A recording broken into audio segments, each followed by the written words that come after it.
Milky beauty Tamanna Bhatia Mysuru sandal soap ಪ್ರಚಾರ ರಾಯಭಾರಿಯಾಗಿ ನೇಮಕ ಮತ್ತು ಅವರಿಗೆ 6 ಕೋಟಿ ಸಂಭಾವನೆ ನೀಡಿದ್ದಕ್ಕಾಗಿ ರಾಜ್ಯದಲ್ಲಿ ವ್ಯಾಪಕವಾಗಿ ವಿರೋಧ ವ್ಯಕ್ತ ಆಗ್ತಿದೆ.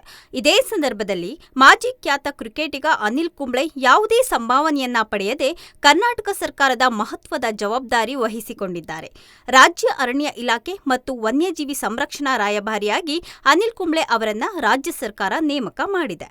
ಅರಣ್ಯ ಸಚಿವ ಈಶ್ವರ್ ಖಂಡ್ರೆ ಈ ಬಗ್ಗೆ ನಿನ್ನೆ ಮಾಹಿತಿಯನ್ನ ನೀಡಿದ್ದಾರೆ.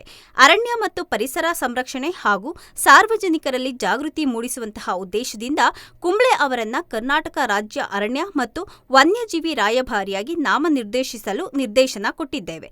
ಕುಂಬ್ಳೆ ಇತ್ತೀಚೆಗೆ ಕರ್ನಾಟಕ ವನ್ಯಜೀವಿ ಮಂಡಳಿಯ ಉಪಾಧ್ಯಕ್ಷರಾಗಿ ಸೇವೆಯನ್ನ ಸಲ್ಲಿಸಿದಂತಹ ಅನುಭವ ಹೊಂದಿದ್ದಾರೆ. ವನ್ಯಜೀವಿಗಳ ಮೇಲಿನ ಅಪಾರ ಕಾಳಜಿ, ಅರಣ್ಯದ ನಿಷ್ಠೆ ಮತ್ತು ಅವರ ಸಾಮಾಜಿಕ ಕಳಕಳಿಯಿಂದಾಗಿ ಈ ಜವಾಬ್ದಾರಿಯನ್ನ ನೀಡುತ್ತಿದ್ದೇವೆ ಎಂದು ಹೇಳಿದ್ದಾರೆ. ಅನಿಲ್ ಕುಂಬ್ಳೆ ಹಣ ಪಡೆಯದೆ ಸಮಾಜಮುಖಿ ಉದ್ದೇಶದಿಂದ ಪ್ರಚಾರ ಕಾರ್ಯಕ್ಕೆ ಸಮ್ಮತಿ ನೀಡಿರುವುದು ಹೆಮ್ಮೆಯ ವಿಷಯ ಎಂದು ಸಚಿವರು ಮೆಚ್ಚುಗೆಯನ್ನ ವ್ಯಕ್ತಪಡಿಸಿದ್ದಾರೆ. ಈ ನಿರ್ಧಾರದಿಂದ ರಾಜ್ಯದ ಅರಣ್ಯ, ವನ್ಯಜೀವಿ ರಕ್ಷಣೆ ಮತ್ತು ಪರಿಸರ ಜಾಗೃತಿಗೆ ಹೊಸ ಚೈತನ್ಯ ಸಿಗಲಿದೆ ಎಂಬ ಭರವಸೆ ಇರುವುದಾಗಿ ಅವರು ತಿಳಿಸಿದ್ದಾರೆ.